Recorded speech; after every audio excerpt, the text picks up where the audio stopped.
So we're going to be potting up our bare root red raspberries. I'll show you how that's done. The raspberry roots look like this. We'll cut them back, trim them up a little bit.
So we'll throw a little bit of soil in the bottom.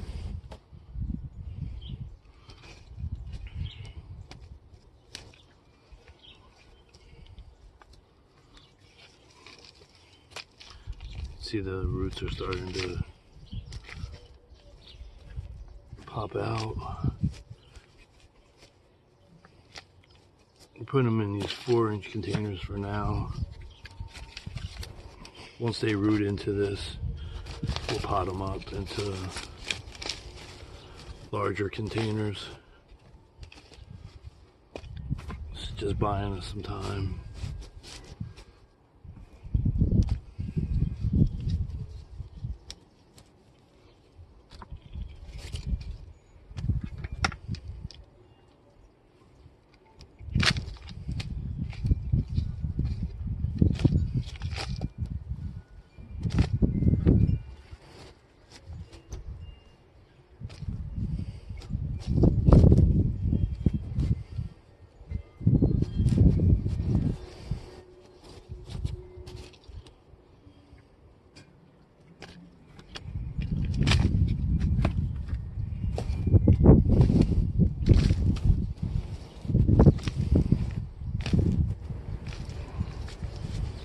These don't look like much now, they just look like sticks, but there'll be raspberry bushes very shortly.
Alright, raspberries are done for the season. Want to follow along? The playlist is in the description below. Thank you for making it till the end.